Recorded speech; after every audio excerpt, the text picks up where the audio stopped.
갑자기 추위가 심하게 다가와서 겨울이 왔다는 것을 실감하게 됩니다. 저는 체질적으로 추위를 싫어하는 것 같아요. 그래서 겨울을 싫어합니다. 아주 겨울이 추운 게 이제 질색입니다. 그래서 겨울이 없으면 좋겠다 그런 생각도 하는데 또 생각해 보면요, 겨울이 없으면 어떻게 되냐? 봄이 없지 않냐? 그렇지요. 겨울이 없으면 또 봄이 없으니까 그것도 곤란하겠다. 지난번에 내가 호주에 가서 느꼈는데요. 호주는 엄청 큰 땅인데 그 바닷가에 돌아가면서 사람 살만 하고 내륙으로 들어갈수록 그냥 사막입니다. 그래 왜 사막이냐? 호주 사람한테 물었더니 비바람이 없고 항상 좋은 날씨래요. 항상 좋은 날씨에 비바람이 없으니까 사막이 돼버려. 그러니까 비바람도 필요하고 궂은 날이 필요한 거예요. 항상 좋은 날씨, 높은 하늘, 푸른 하늘이면 사막이 돼버려. 우리가 이걸 좀 인생 자체에다가 비유해서 생각하면 인생살이에 겨울이 필요한 거예요. 엄동소란이 있어서 봄날을 기다리는 소망이 있고 또 봄날에 기쁨이 있는 거이지요. 저는 이때쯤 되면요, 추위가 이제 막 몸에 스며들면은 꼭 생각나고 한 번씩 들춰보는 시가 있습니다. 영국의 셀리라는 시인입니다. 셀리. 아주 참 천재적인 시인인데 불행하게도 일찍 죽었습니다. 이 시인이 시인이라기보다 사상가 같아요. 그 사람 시는 읽어보면 기도 같아요. 기도. 그 중에 이제 서풍에 붙이는 노래라는 아주 기막힌 시가 있습니다. 장시입니다. 한참 길어요. 오 사나운 서풍이여, 너 살아있는 가을의 숨결이여, 이렇게 시작합니다. 자 나가다가 끝 구절에 뭐라고 있냐면은 가만히 생각할수록요, 성경 말씀에 버금나는 영감이 있습니다.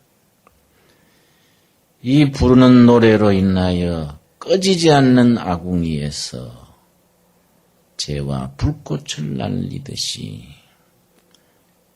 내 말을 인류 속에 흩어주려무나 내 입술을 통하여 저 잠자는 땅 위에 예언의 나팔을 불어주려무나. 오 바람아, 겨울이 만일 온다면 봄이 어찌 멀었으리요. 끝구절입니다. 겨울이 만일 온다면 봄이 어찌 멀었으리요. If winter comes, 겨울이 만일 온다면 can spring be far behind. 겨울이 온다면 봄이 어찌 멀었겠는가. 우리 인생생활에, 신앙생활에, 개인도 가정에도 사회에도 겨울이 와요. 엄동설한 삭막하고 춥고 그런 겨울이 우리 인생에 불어닥친단 말이에요. 그런데 그 겨울을 지내는 그 너머 봄이 오는 거예요. 봄 오는 소식을 얼어붙은 땅에서 들을 수 있어야 돼요. 이게 아주 영적인 상상력이지요. 우리들 신앙인에게는 겨울이 닥칠 때마다 봄이 오는 그 하나님의 섭리를 생각하는 거 아니겠습니까? 겨울이 만일 온다면 봄이 어찌 멀었겠는가. 그러면 봄을 맞으려면 우리는 어떻게 해야 됩니까? 기다려야 돼요. 참아야 돼요. 겨울의 추위와 그 힘드는 것을 견뎌야 돼요. 견디지 못하면 어떻게 됩니까? 봄을 맞지를 못하는 거이지요. 요즘은 예수 믿는 것이 신앙생활이 얼마나 편해졌습니까? 이게 우연히 우리들에게 온 게 아닙니다. 옛날 선배들이 추운 겨울을 목숨 걸고 이걸 견딘 겁니다. 지난주에 제가 주기철 목사님 유훈 설교 말씀드렸지요?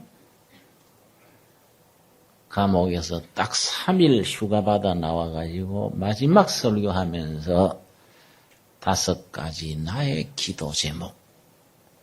나는 그 설교 읽으면서 가슴이 뜨겁더라고요. 야, 우리 선배들의 이런 신앙과 기백과 이런 헌신을 우리는 너무 안일하게 이어받고 있구나. 자신을 돌아보면서 제가 설교를 읽었었습니다. 여러분, 그 주기철 목사님이요, 1935년에 돌아가신 때는 1939년 2월 달에 그때 돌아가셨는데, 감옥에서 순교하셨는데, 그 4년 전에 1935년 12월 17일에서 19일까지 3일 동안 평양신학교에 사경회 강사로 갔었습니다. 평양신학교는 지금 우리들이 제가 졸업한 장로의 신학대학의 전신입니다. 그 평신교입니다. 평양신학교. 평양신학교를 나오신 주기철 목사님이 자기 후배들 앞에서 사경에 강사로 가셔가지고 설교를 하셨는데 그게 35년 12월 17일에서 19일 사이입니다.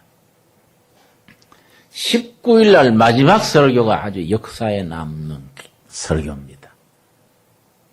그 제목이요. 일사각오요. 일사각오. 한 번 죽기로 각오한다.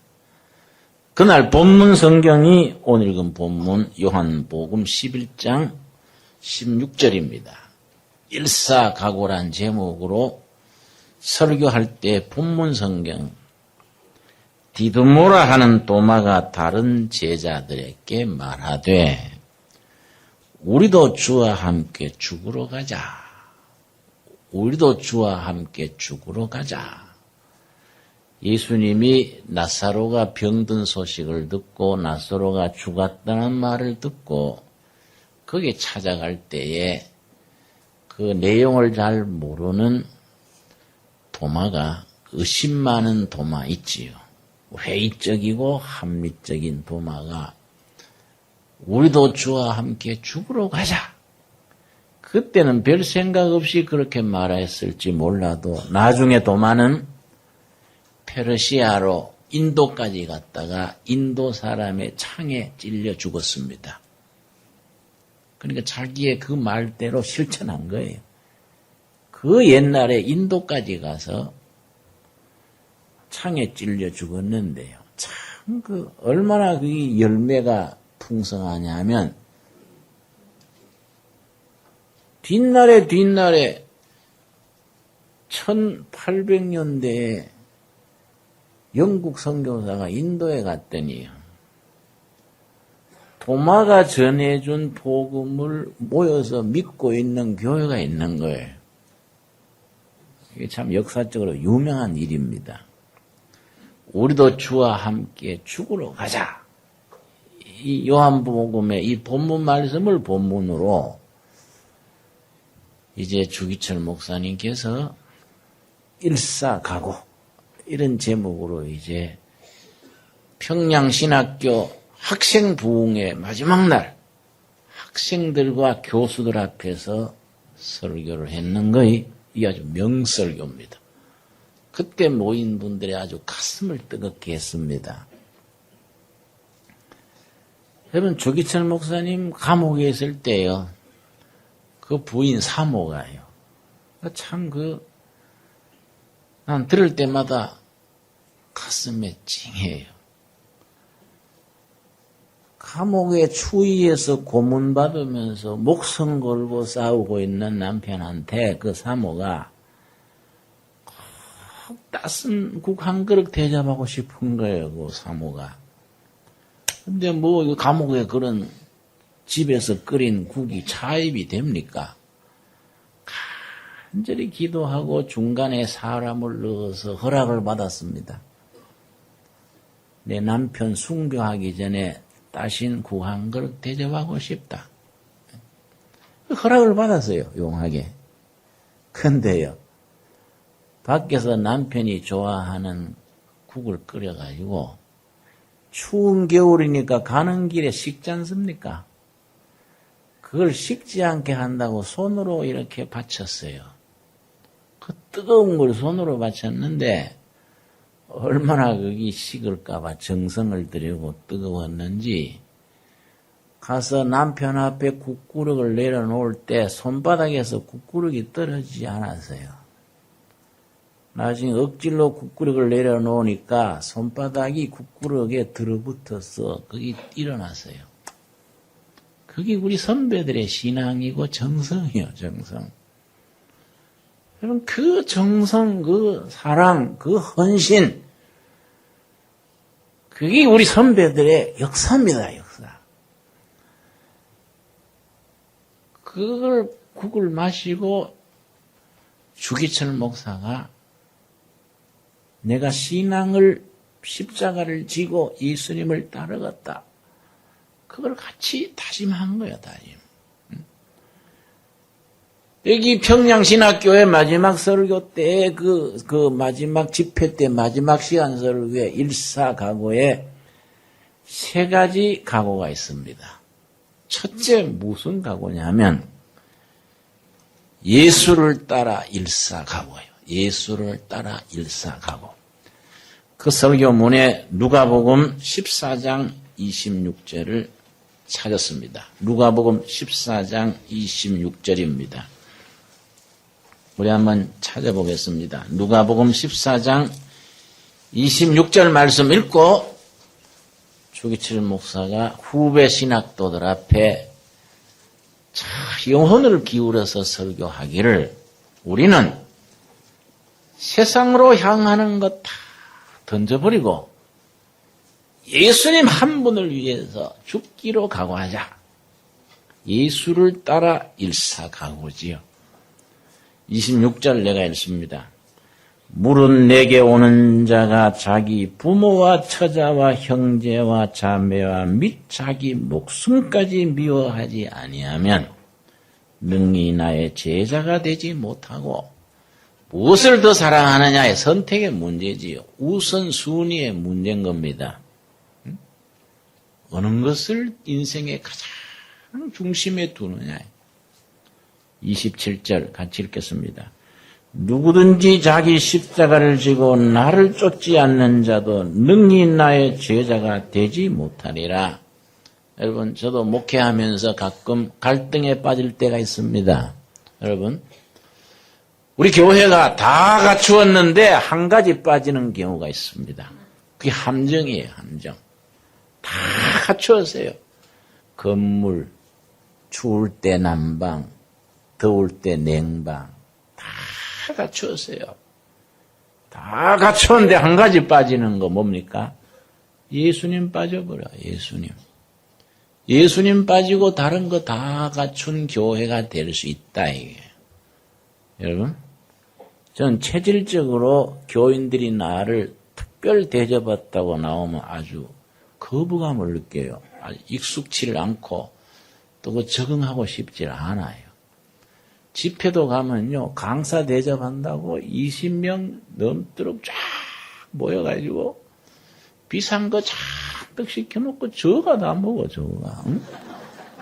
나는 별로 먹지도 않는데 그걸 강사 대접한다고 뭐 100만이 넘도록 써요. 그런데 누구 아픈 사람 치료비 내자, 뭐 장학금 내자, 북한 동포 돕자, 그럼 못 들은 척해요. 여러분 교회 이제 우리도 교회 들어가지요. 내년 후반부에 들어가겠지요. 전자올겐 이거 기증하고 거기에 누구 권사 이름 딱지 붙여준다. 그러면 서로 내려고 그래요. 서로. 경쟁이 붙습니다. 근데 누가 교우 중에 아픈 사람 치료하자 그러면 모두 못 들은 척해요. 다 갖췄는데 예수님 빠지고 예수님이 하신 말씀은 귀에 안 들어오고 다른 건 다 갖추면 그게 뭐이 됩니까? 나는 목회하면서 그런 거에서 스스로 그런 함정에 빠지지 않아야 될 텐데 그런 갈등을 느낄 때가 있다 이게. 정말 예수 사랑, 예수를 위해서 내 인생을 던진다. 그래서 도마가 예수님을 따르면서 우리도 주와 함께 죽으러 가자. 이 일사각오다 이 말이지요. 일사각오. 저는요 37년째 들어갑니다. 내 목회가 37년째. 내 목회하면서 제일 행복했던 때가 있습니다. 30살에 빈민촌 들어가서 춥고 배고픈 사람들 이 동네에서 죽자. 그래서 넉마주의 해가지고 하루 열심히 쓰레기통 뒤지면요. 대충 밀가루 2포 삽니다. 하루 수입이 그래요. 한 포는 내가 먹고 내가 쓰고 교회에서 쓰고 한 포는 매일 그 동네 양식 없는 집에 한 포씩 매일 한 포씩 갖다 주는데 굶던 애들이 예배당에서 밀가루 갖다 주면요. 기뻐 뛰고 그 주부가 눈물 흘립니다. 그런 보람을 느껴요. 하루 종일 피곤한 게 눈 녹듯이 사라집니다. 집에 와서 밤 1시나 돼서 잠들 때 아유 하나님 감사합니다.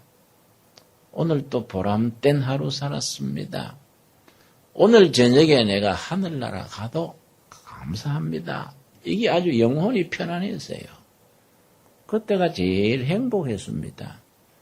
뭐 그렇다고 지금 불행하다는 게 아니고 나는 아주 내 목회를 굉장히 아주 행복하게 생각한 사람이지요. 저는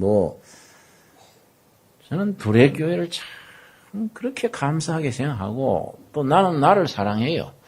나는 나를 높이 평가합니다. 아, 괜찮은 사나이요.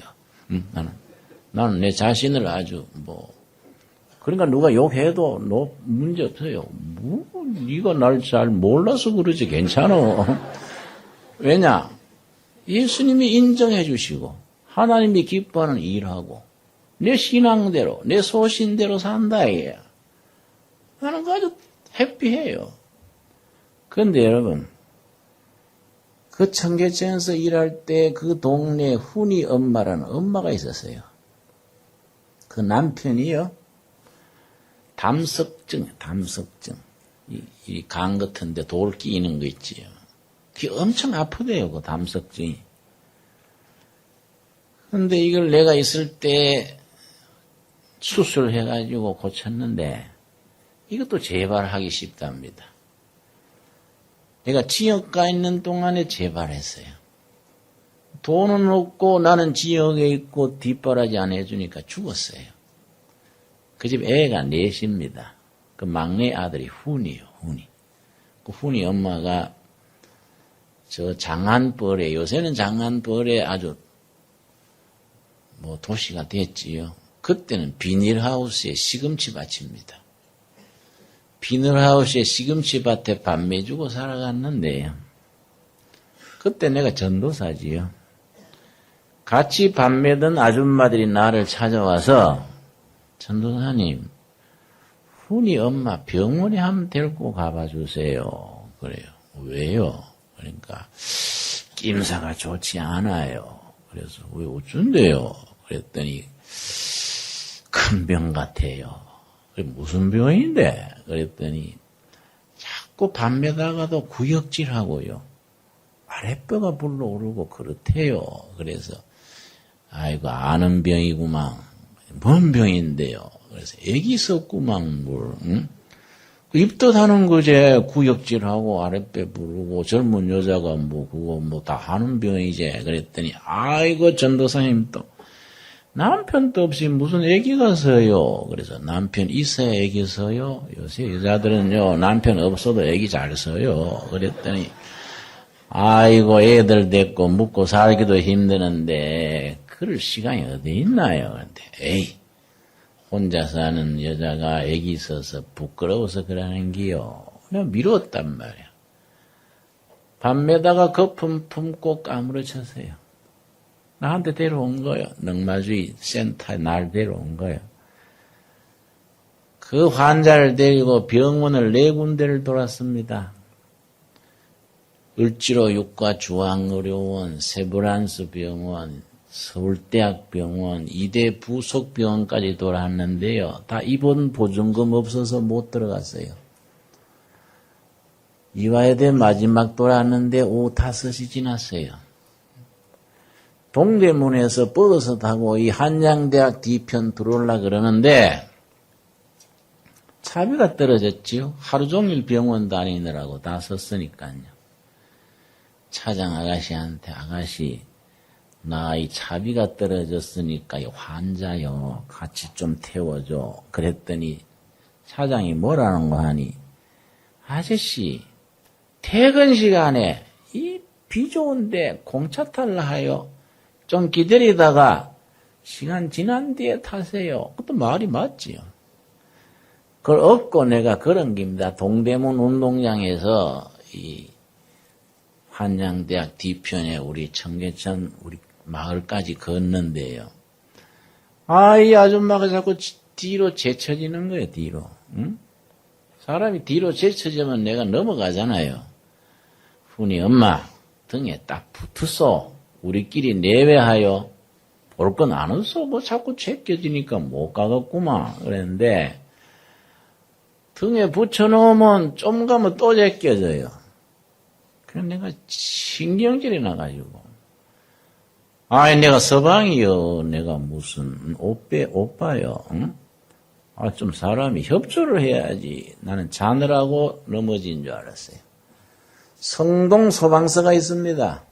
동대문에서 한양대학 중간에 성동 소방서가 있어요. 그 마당에 가가지고 그 콘크리트 바닥에 떨어뜨려 버렸어요. 신경질 나서. 응? 한 여자가 협조를 해야지. 자가용 탄기요, 뭐 택시 탄기요 하고 떨어뜨려 버렸는데요. 움직이질 않아요. 이상해서 보니까 죽어버렸어요. 죽었어요. 내가 그 시체를 끌고 동네에 들어갔습니다. 끌고 힘은 없고 뭐 분노는 침이고 지금 이 세계에서 병원 4군데나 돌고 힘없는 전도사 덩어리에서 죽게 두는 나라가 이 세상에 있을까? 이런 놈의 세상은 뒤집어야 돼. 이런 놈의 세상은 확 불을 쳐질러 버리고 새 세상 만들어야지. 있다고 세계는 안 돼. 여러분, 내 같은 경력의 사람이 극좌파가 혁명가가 안 된 건 하나님의 은혜입니다. 응? 머슴집에 손자로 태어나서 바닥에 기어서 그런 꼴을 당하고 극좌 반체제가 안 된 건 이건 하나님의 은혜지. 내 정신으로 된 게 아니야. 응? 시체를 끌고 갔어요. 끌고 길에 둘 수도 없고 업고 갈 기운도 없고 분통은 터지고 끌고 가다가 옆구리에 끼고 가다가 저기 한양대학 지나면 성동교 그 지나면 뚝섬이에요. 뚝섬. 왼쪽으로 꼬부라지면 건국대학 쪽으로 가고요. 성동교 중간에 가서 지쳐서 시체를 다리 난간에 기대놓고 내가 앉아 있었습니다. 시간이 지나서 차가 왔다 했더라 또 불빛이 왔다 갔다 했는데 그때 내가 결심을 한 거예요. 이런 놈의 세상은 아주 그냥 두면 안 되는 세상이요. 이런 놈의 세상은 뒤집어야 해요. 그때 내가 하나님의 음성을 들었지요. 진홍아, 네 등에 죽은 그 여자가 십자가에 죽은 나다. 나 예수다. 그게 내 인생의 전기지요. 전기. 여러분. 예수님을 따르는 일이 우리의 목표인데 예수님 놓치고 다른 거 다 붙들고 있어 봐야 우리 헛껍데기다. 우리가 예배당 다니면서 뭐 목사니 장로니 권사니 집사니 뭐 번질하지만은 우리 속 사람은 예수님의 인격, 예수님의 영, 예수님의 가르침과 거리가 멀다 이거야. 뭐 예배당 와서도 대접받으려고 그러고 다른 형제 감싸줄 줄도 모르고 뭐 같은 형제 껌씹듯이 씹어서 않고 이래가 되겠어요? 이거는 예배당 다니는 척 하는 거이지 사실은 우리가 목사다 장로다 뭐 다 내려놓고 처음부터 다시 해야 돼. 처음부터 예수님 딱 모시고 예배당 커진 게 뭐예요? 커지는 게 뭐이고 예배당 다닌다는 게 우리가 뭐냐? 그냥 스스로 반성해보는 거예요. 여러분, 우리 주님께서 말씀하시기를 나를 따른다 하면서 자기를 부인하고 버리고 비우고 세상을 미워하고 나를 따르지 않는 자는 내 제자가 아니다. 이게. 우리가 예수님의 제자가 돼서 예수님이 기뻐하는 교회가 되려면은 우리가 이 주기철 목사님 같은 선배, 도마와 같은 그런 제자, 그런 길을 따르는 데 있어서 우리가 마음을 새롭게 하자 이게. 제일 편한 방법이 있습니다. 안 다녀버리면 돼요. 안 다녀버리면. 응? 예배당 다녀서 월급이 나와요. 뭐 세상에 뭐요? 우리가 진리기 때문에 생명이기 때문에 정말로 믿으려면은 아예 처음부터 다시로 하는 마음으로 제대로 하자. 우리가 2006년 12월 첫 주를 맞으면서 우리가 겨울이 왔습니다.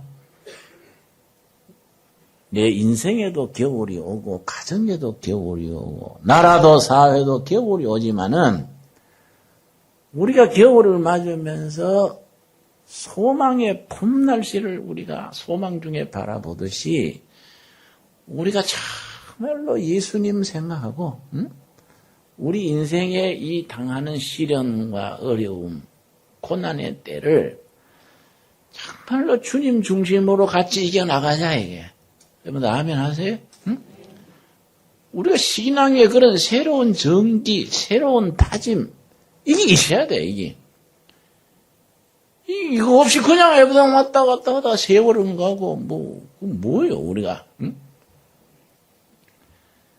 이 주기철 목사님이 그날 설교의 두 번째가 뭐냐면은 남을 위한 일사가고요. 남을 위한 일사가고. 여러분 예수님이 우리 사람을 위해서 오셔서 죽었는데 우리는 나만 복 받으려고 그러고 내 이웃에 대해서 관심이 없다 이거야. 그러면 우리가 예수님하고는 관계가 없어지지 않습니까? 내 복 받고 이것까지는 열심히 하는데 내 이웃 가까운 남을 위해서 우리가 뭘 내놓지도 않고 희생하지도 않고 그게 없다 이 말이에요. 여러분 한국에 교회가 처음 시작된 기점을 1884년으로 잡습니다. 그때 감리교 선교사 아펜셀로, 장로교 선교사 언더우드가 같은 날 인천 제물포항, 그때는 제물포항이라고 쓴다 인천항을 태평양 배로 와서 일본 거쳐서 제물포항에 왔는데 둘이서 의논했어요. 아펜셀러 네가 먼저 내리면 조선 땅에 감리교가 먼저 온 거 아니냐. 언더우드 내가 먼저 내리면 장로교가 먼저 온 거 아닌가. 그러니까 우리 둘이 인원해서 1, 2, 3 해서 딱 같이 발디뎌야 장로교와 감리교가 같이 온 거다, 그지? 말이 그렇잖아요. 그래가지고 두 사람이 약속을 한 거예요. 배에서 내릴 때, 조선 땅에 내릴 때, 둘이 똑같이 1, 2, 3 해서 딱 밟은 거예요, 조선 땅을. 그래서 감리교와 장로교는 한날 한시 한초에 왔다 이거예요. 근데 그 아펜셀러 선교사가요, 이화학당 세우고 배제학교 세우고 아주 교육에 치중했습니다. 언더우드 쪽으로는 세브란스 병원 세우고 뭐 대학 세우고 교회를 많이 세우고요. 그런데 그 아펜셀러 선교사가 죽을 때 어떻게 죽었냐면은 배를 타고 가다가 배가 침몰을 했습니다. 자기는요, 외국 선교사 기빈이라고 다른 사람들이 도와가지고 안전하게 내리게 됐는데, 보니까요, 이름도 모르는 조선 소녀 한 명이 빠져 죽게 된 거예요. 아펜셀러가 그 소녀 건져내려고 들어갔다가 죽었어요. 누군지도 모르고 이름도 없는 소녀예요. 이게 아펜셀러 선교의 사의 마지막입니다. 마지막. 응? 이게 선교 정선이고 남을 위한 삶이고 이런 밑거름이 영양분이 돼서 오늘의 한국교회가 있는 겁니다. 그래서 장로교회도 있고 감리교회도 있고 우리도 목사, 집사 다 하고 있는 거예요. 우리 선배들의 선조들의 신앙을 우리가 이어받지를 못해. 그래서 여러분, 요한복음 12장 24절에 예수님께서 이르신 말씀이 있습니다. 요한복음 12장 24절 말씀. 이거 예수님이 우리들에 대한 명령이자 우리들에 대한 부탁이고 우리 신앙 생활의 알맹이지요. 여러분, 저는 신앙생활이라고 말하지 않습니다. 생활신앙이요. 생활신앙. 우리 생활 속에서 참 신앙이 살아서 움직이고 열매 맺어야 되는데 신앙 따로 생활 따로요. 신앙 따로 생활 따로. 신앙은 좋은데 생활이 엉망이에요. 하나님의 은혜로 많이 받았는데 나누고 베푸고 하는 생활은 하나 없어요. 그럼 그게 뭐이냐 이거지요. 예수님께서 요한복음 12장 24절 말씀 우리 한번 같이 읽겠습니다. 내가 진실로 진실로 너희에게 이르노니 한 알의 밀이 땅에 떨어져 죽지 아니하면 한 알 그대로 있고 죽으면 많은 열매를 맺느니라. 밀알이 한 알 그대로 있어봐야 맨날 하나다. 땅에 떨어져 썩어 죽어 많은 열매를 맺는다. 첫 번째로 썩어 죽어 열매 맺은 밀알이 누굽니까? 예수님이죠. 예수님. 그 다음에 12사도 우리도 주와 함께 가서 죽으러 가자 했던 도마는 어디 가서 죽었다고요? 그 시대에 걸어서 페르시아 거쳐서 인도까지 가서 인도 사람들의 창에 찔려 죽은 겁니다. 응? 그 밀알이 내려와서 우리인데까지 왔는데 우리들에 와서 끝나버리면 어떻게 됩니까? 우리가 전부 하나를 그대로 있다가 가버리면 밀알에 이어서 끝나버려. 우리가 얼마나 역사 앞에 하나님 앞에 죄인이 되는 겁니까?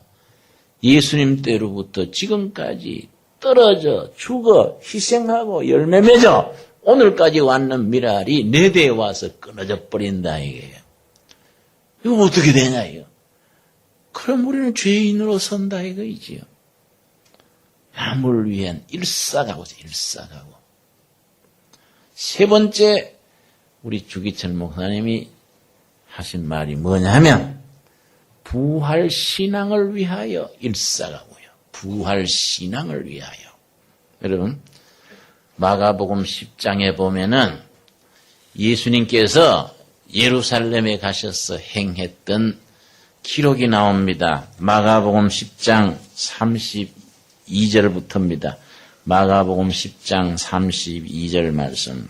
우리가 이런 말씀 잘 마음에 묵상해서 세포 속에, 피 속에, 뼈 속에 이 말씀이 들박혀야 돼요. 겉으로 우리가 뭐 믿는 척하고 이거 아무 영향가가 없단 말이에요. 이런 신앙은. 내 자신도 못 움직이고 세상도 변화시키지 못한다 해요. 마가복음 10장 32절. 예루살렘으로 올라가는 길에 예수님은 예루살렘에 2번 갔었습니다. 3년 공생의 동안에 첫 번째 예루살렘 가실 때는 호산나 호산나 환장받으며 민중의 영웅으로 등장해서 예루살렘 성전을 청소했지요. 2번째 예루살렘에 죽으러 가신 겁니다. 지금은 2번째입니다. 지금 죽으러 가시는 거예요. 예루살렘으로 올라가는 길에 예수께서 제자들 뭡니까? 앞에 서서 가시는데 누가복음 10장 32절 앞에 서서 가시는데 난 이 말씀 소박하지만 읽을 때마다 은혜 받습니다. 지금 또 겨울을 맞는 우리들의 삶 속에 앞장서 계시는 분이 누굽니까? 우리 예수께서 우리 삶에 앞장서 계시는 거예요. 예루살렘으로 올라가는 길에 예수께서 제자들 앞에 서서 가시는데 읽을수록 깊이가 있어요. 앞에 서서 가시는데 여러분 우리 가정, 우리 삶, 이 교회, 이 시대 우리 주님이 앞장서서 가시는 걸 볼 수 있는 눈이 열려야 돼. 그걸 계한 그래, 계한. 그런 영의 눈이 열린다. 그런 계한의 사건이 있어서 우리가 영적인 사람들이다. 여러분, 앞장서서 가시는 예수님이 보여지기를 바랍니다. 앞에 서서 가시는데 저희가 놀라고 쫓는 자들은 두려워하더라. 왜 두려워합니까? 죽으러 가니까. 가서 당연히 죽는다는 정보가 다 들어왔는데 우리 주님은 좀 피해 있다가 위기가 지난 뒤에 편안하게 가면 좋을 텐데 가시는 거예요. 놀라고 두려워하더라. 이에 다시 12 제자를 데리시고 자기의 당할 일을 일러가라 사대. 보라, 우리가 예루살렘에 올라가노니 인자가 대제사장들과 서기관들에게 넘기오며 저희가 뭐이지요? 죽이기로 결함하고 이방인들에게 넘겨주겠고 그들은 능욕하며 침뱉으며 채찍질하고 죽일 것이니 거기까지 끝났으면 기독교는 없지요. 그걸로 끝났으면은 한때 한 사건으로 끝나버렸습니다. 그 다음 뭡니까? 그 다음, 거기 중요해요. 그 다음 뭐라 그랬지요? 저는 3일 만에 부활하리라. 부활신앙의 일사가고다야. 부활신앙. 겨울이 지나서 봄이 오는 소식이 기다리듯이 십자가의 죽음 넘어 부활의 아침이 있는 거예요. 부활의 아침. 제3일 만에 부활하리라. 그래서 기독교 신앙을 제3일의 신앙 그래요. 부활의 신앙을 모르는 사람들에게는 인생은 첫째 날, 둘째 날까지만 있어요. 첫째 날, 둘째 날로 그 인생이 끝난다. 우리 그리스도의 제자들은 첫째 날, 둘째 날의 고난과 능력과 춥고 배고픈 시절, 엄동설한 겨울을 지나 제3일 있는 거예요. 제3일. 제3일 만에 부활하리라. 그러니까 우리 주기철 선배님이 부활신앙의 일사가고다. 그러니까 감옥에서 고문당하다가 죽었지만은 그 선배님은 제3일의 부활의 자리에 올라 있는 거이지요. 우리 다 그 부활 신앙을 이어받아서 우리도 그런 신앙의 전통을 기백과 고백을 이어갈 수 있기를 바랍니다. 기도하겠습니다. 주님 은혜를 감사드립니다. 저희들에게 세상에 살지만은 예수님을 선택하게 하셔서 감사합니다. 도마가 예수님을 따르며 우리 다 함께 주와 더불어 죽으러 가자. 우리 주기철 선배가 일사각오의 다짐으로 제3일의 부활의 신앙의 인생을 던졌듯이 우리도 이 시대를 살아가는 동안에 선택하게 하여 주시옵소서. 우리의 선택이 첫째 날, 둘째 날 지나 제3일 부활의 날, 그날을 우리는 생명의 날로, 축복의 날로 우리가 감사함으로 받아서 하늘의 미랄로서 땅 속에 세상에서 역사 속에서 희생하고 썩어져 버리고 바쳐도 손해보고 그래서 부활하는 신앙의 승리자로 세워주시옵소서.